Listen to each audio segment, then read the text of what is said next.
Hello aspirants, TNPSC previous year கேட்ட இந்த problem பார்க்கலாம். சரண் is 6 times as old as his son Shankar. So, சரண் அவரோட பையன் ஷங்கரை விட 6 times இருக்காரு. 4 yearsக்கு அப்புறமா he will be 4 times as his son.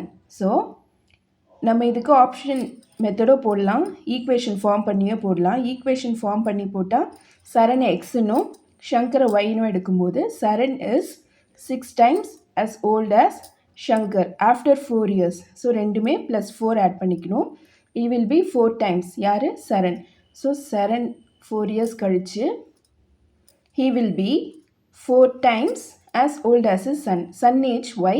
இப்போ 4 years கழிச்சு. So, y plus 4. இந்த ரெண்டு ஈக்குவேஷனையும் சால்வ் பண்ணும்போது நமக்கு கிடைக்கும். நம்ம ஆப்ஷனை வச்சே பார்க்கணுன்னா 6 times. ஸோ சன்னோட ஏஜ்லேருந்து 6 மல்டிப்ளை பண்ணால் father age. So 6 5s are 30, 6 6 are 36, 8 6 are 48, 6 4s are 24. First conditionல எல்லா ஆப்ஷனுமே satisfy ஆகுது.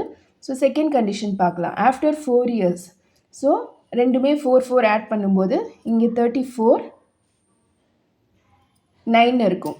4 times வரல. இங்கே நம்ம 4 add பண்ணால் 40, 6 plus 4 10. So இங்கே 4 times வருது. So 10 4s are 40. இங்கே செக் பண்ணி பார்த்தா 52 12. So 4 times வரல. இங்கே 28 8. இங்கேயும் வரல. So option B. Thank you for watching. Subscribe for more videos.